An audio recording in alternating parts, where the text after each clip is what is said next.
నమస్కారం, welcome to I dream. ధర్మ మార్గం కార్యక్రమానికి స్వాగతం. నేను మీ విజిత.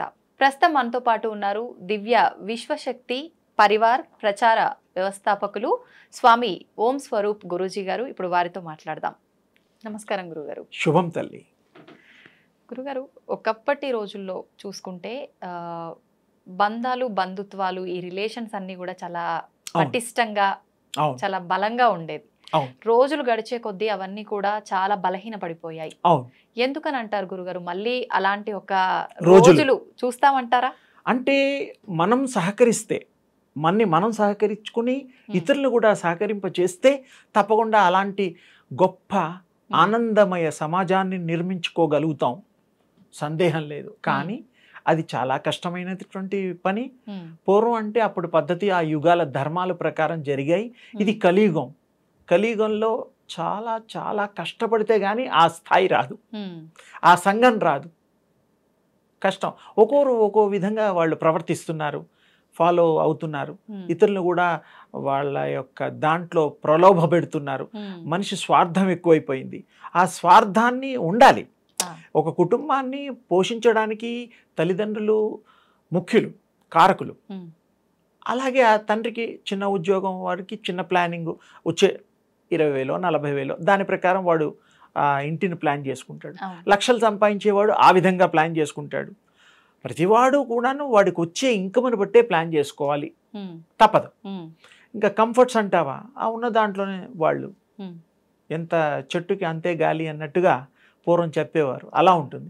అవన్నిటికి కూడా ఇంకా అధిగమించి ఇంకా గొప్పగా బతకడానికి కష్టపడాలి, కాన్సన్ట్రేట్ చేయాలి, మెళుకువలు తెలుసుకోవాలి వ్యాపారంలో. ఇవన్నిటికీ చదువు మూలం. చదువు లేకపోతే ఏమీ కాదు. విజ్ఞానము, ఆ విజ్ఞానంలో వాడికి అమోఘమైనటువంటి దివ్య ప్రజ్ఞ వస్తుంది. ఆ ప్రజ్ఞే మనిషికి విశ్వసనీయత, ఈ విశ్వానికి అవసరమైనటువంటివన్నీ కూడాను ఆ యొక్క విశేషమైన ఆ జ్ఞాన సంపద ద్వారా, భగవంతుడి యొక్క అనుగ్రహం ద్వారా వస్తుంది. ఇందులో చాలా చిన్న విషయం, మనకి పిల్లల్ని పెంచుతాం, తల్లిదండ్రులు ఎవరు పాడైపోమని చెయ్యరు.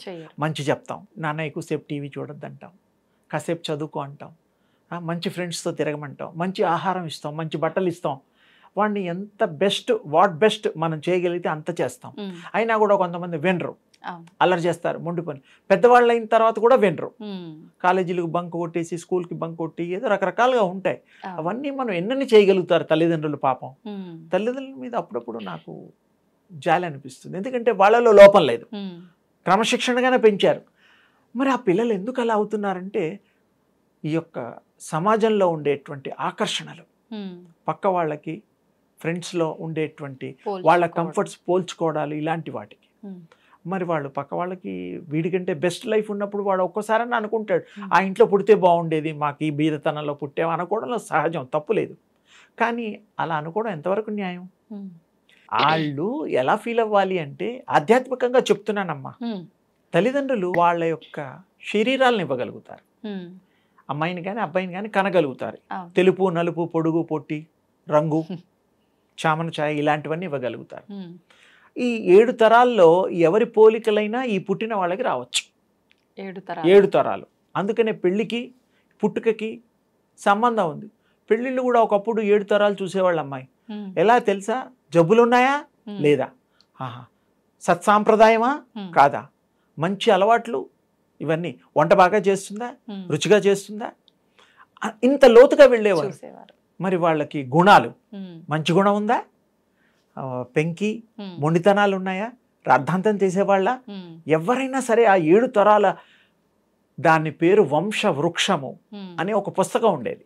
ఇప్పుడు వంశ వృక్షం అంటే ఏదో సినిమా పేరో ఏదో చెట్ల పేర్లు అనుకోకండి. వంశానికి వృక్షం అంటే కుటుంబము.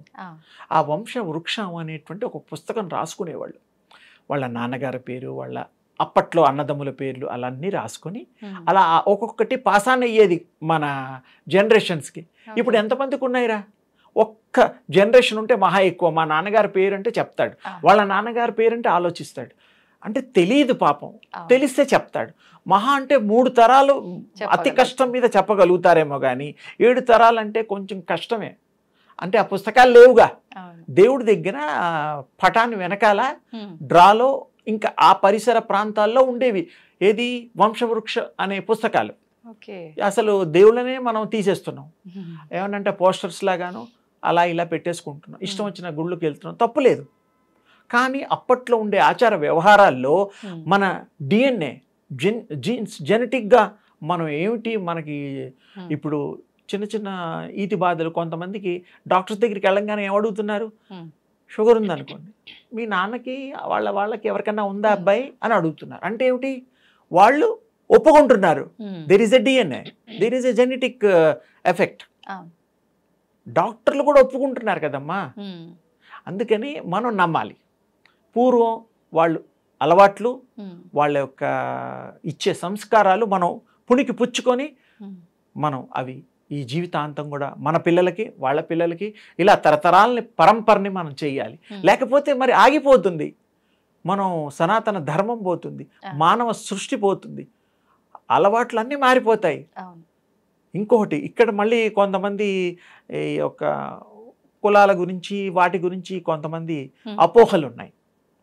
సింపుల్గా ఏంటంటే మానవుల కులం ఒకటే, స్త్రీలు పురుషులు అంతే. సరే, ఇంకా రకరకాల వృత్తులను బట్టి వాళ్ళ యొక్క జాతులు బట్టి వర్ణాలు బట్టి కులాలుగా నిర్ణయించారు, సంతోషం. వాటి మీద ఎవరిని ఇబ్బంది పెట్టడం, మానసికంగా వాళ్ళని బాధ పెట్టడం కాదు. మనం సృష్ట్యాది నుండి మానవులు ఒక్కొక్క ఋషికి ఒక్కొక్క సంతానం, ఒక్కొక్క వాళ్ళ ఇంటి పేర్లుగా మారాయి ఇప్పటికీ కూడాను. ఒకప్పుడంతా ఋషి సాంప్రదాయంలో అలా ఉండేవి. అంటే ఏమీ లేదు, వాళ్ళు అప్పట్లో గొప్ప ఇలా పిల్లల్ని కనేవాళ్ళు కాదు. ఇప్పుడు తల్లిదండ్రులు కంటున్నారు ఈ కలియుగంలో, ఇంకా అంతకుముందు కూడా కొంతవరకు కన్నారు. మన రాముడు కృష్ణుడు ఇంకొంచెం వెనక్కి వెళ్తే ఉపాసన చేయడం, యజ్ఞ యాగాదులు చేయడం, డైరెక్ట్గా అగ్నిస్వామి అగ్నిదేవుడే వచ్చి పాయసం ఇవ్వడం, పళ్ళు ఇవ్వడం, ఇలాంటివి జరిగాయి. రాముడు కూడా అలాగే ఈ గర్భాలు, ఈ 9 months ఇలాంటివి ఏమీ లేవు అప్పట్లో, అలా ఉండేవి. అలాగే ఋషులు అలా గొప్ప దైవ సంపన్నులు వాళ్ళ యొక్క కమండల నుంచి నీళ్లు తీసుకొని ఇలా సంకల్పం చేసి ఇలా అంటే 20 ఏళ్ల కుర్రాడు, 30 ఏళ్ల కుర్రాడు ఎంత కావాలంటే అంత పుట్టేవాడు, ఇన్స్టెంట్ బేబీస్. అంతేగాని ఇలా పెంచడానికి 20 ఏళ్ళు 30 ఏళ్ళు ఇప్పుడు మనం ఎంత చాకరీ చేసి ఎంత ఇబ్బంది పడుతున్నాం, అప్పుడేం లేదు. ఇచ్ఛాశక్తి, ఆ శక్తి అంతా యోగం చేస్తే వస్తుంది, తప్పకుండా వస్తుంది. చాలా గొప్పది మన సంస్కృతి, మన దైవత్వము, మన పూర్వ సనాతన ధర్మము, మన భగవంతుళ్ళు. అంటే భగవంతుళ్ళల్లో కూడా ఒక విశేషమైన మాట చెప్తా. ఈ దేవుళ్ళందరిలో కూడా కామన్గా ఉండేది ఏమిటి, శక్తి. శక్తి ఉంటేనే దేవుడు అంటాం. మనలో కూడా శక్తి ఉంటుంది, తక్కువ ఉంటుంది. దేవుడికి ఉండేటువంటి పూర్వజన్మ గుర్తులు మనకు ఉండవు. ఆయనకన్నీ అర్జునుడు మహాభారతంలో యుద్ధంలో అడుగుతాడు, భగవద్గీత చెప్పేటప్పుడు కూడా, నాకు అన్ని జన్మలో గుర్తుంటాయి, నీకు తెలియదు అని ఆ డిఫరెన్స్ గురించి చెప్తాడు. కృష్ణస్వామి యొక్క బోధ ఉంటుంది. అలాగే భగవంతుడు అందరికీ ఆ జన్మలన్నీ గుర్తుంటాయి, చిరంజీవులుగా కూడా ఉంటారు వాళ్ళు. ఇప్పుడు మనకి చిరంజీవులు అశ్వత్థామ దగ్గర నుంచి మనం ఉన్నాయి లెక్కలు.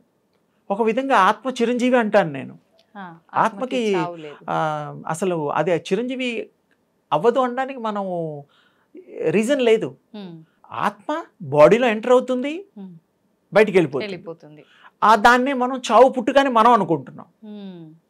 అమ్మాయికి కానీ అబ్బాయికి కానీ ఆ కాళ్ళు చేతులు ఫస్ట్ క్రై కాగానే ప్రాణం వచ్చింది అనుకుంటాం, అంతే కదా. ఫస్ట్ క్రై అనేది ఒకటి మనం మాట్లాడుకుంటాం కదా. అలాగే మరి ఆత్మ ఎంట్రింగ్ వెళ్ళడము ఇవన్నీ కూడాను దాని ఇష్టం. అమ్మా నాన్న పిల్లల్ని కనగలరు, అమ్మాయినా అబ్బాయినా.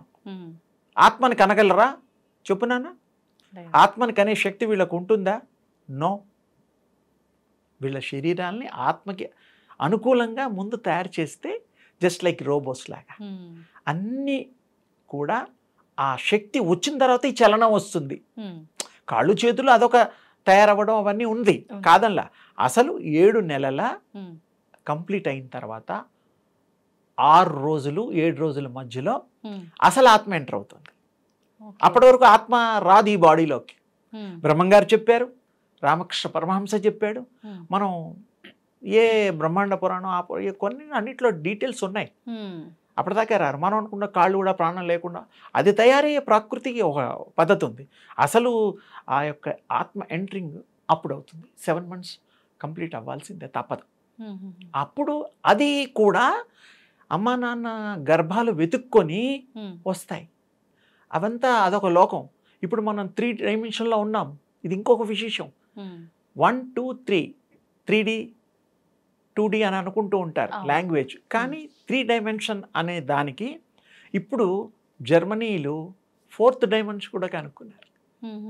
4th dimension, 5th dimension. ఈ డైమెన్షన్స్లో మన రావణ బ్రహ్మ, దుర్యోధనుడు, తర్వాత హనుమాన్ స్వామి, వాళ్ళు 9 dimensions చూశారు. 9 నవ వ్యాకరణ పండితుడు హనుమంతుడు. నవ వ్యాకరణ పండితుడు. ఇప్పుడు మనం ఒకటే వ్యాకరణం కదా, 9 రకాల వ్యాకరణాలు. రావణ బ్రహ్మ కూడా అంతే, నవ వ్యాకరణ పండితుడు.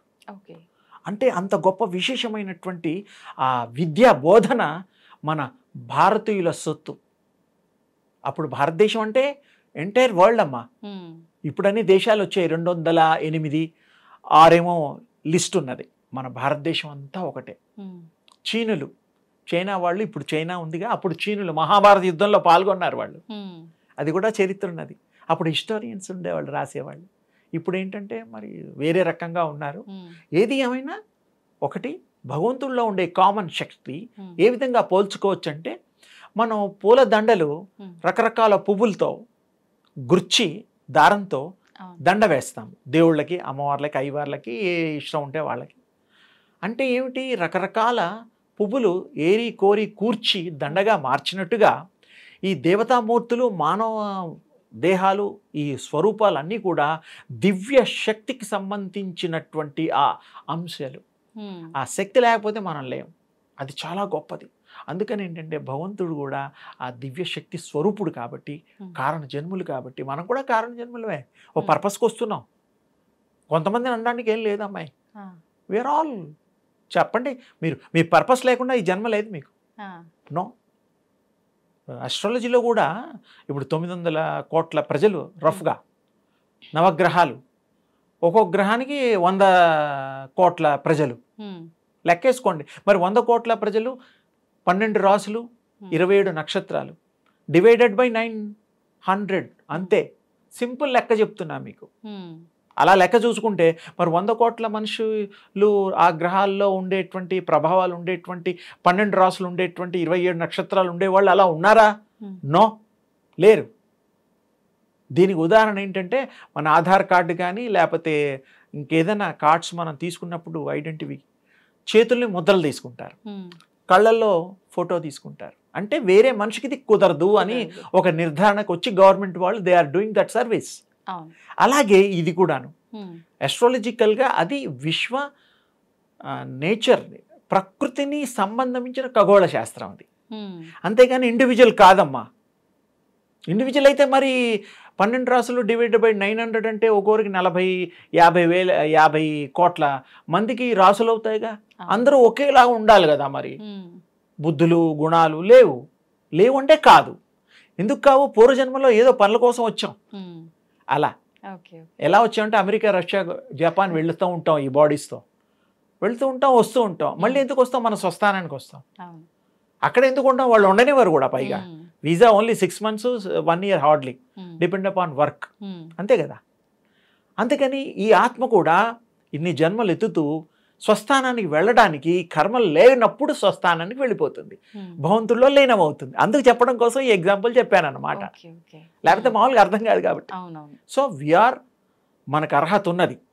దైవత్వంలో కలవడానికి అర్హత ఉంది, దేవుడుగా మారడానికి అర్హత ఉంది, దివ్య శక్తిలో మారడానికి అర్హత ఉంది, సందేహమే లేదు. అందుకని దీనికి కావాల్సింది సూర్యోపాసన, శక్తోపాసన చెయ్యండి. మీరేంటో మీరు తెలుస్తారు. ఇతరులకు కూడా తెలియపరచండి, వాళ్ళని కూడా అలా తయారు చేయండి. దీనికి స్కూల్స్ అవన్నీ కూడా అవసరం లేదు. ఇంట్లో ఏ రూమ్ అయినా సెలెక్ట్ చేసుకొని ధ్యానం చేసుకోండి, బ్రహ్మాండంగా. ఏమీ లేదు, రాత్రిపూట చేసుకోండి. కాన్స్టెంట్ రిమెంబరెన్స్ అంటాం మేము ఎకల్టిజంలో. ఏదైతే మంత్రం కానీ ఏదైనా థాట్ కానీ కంటిన్యూగా కాన్స్టెంట్గా మనం రిమెంబరెన్స్ చేస్తే మంత్రంలా మారిపోతుంది. భగవంతుడి దగ్గర అవుతుంది, శక్తిని రిపీటెడ్గా అవుతుంది. అప్పుడు మీ బాడీ అంతా శక్తిమయం అయిపోతుంది.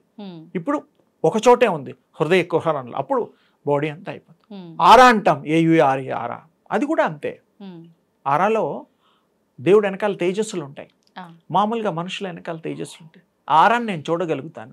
మామూలుగా యావరేజ్గా 6 inches to 1 feet హార్డ్లీ ఒక మనిషి ఆరా. దేవుళ్ళ ఆరా పెరుగుతూ ఉంటుంది, గుళ్ళల్లో పెరుగుతూ ఉంటుంది.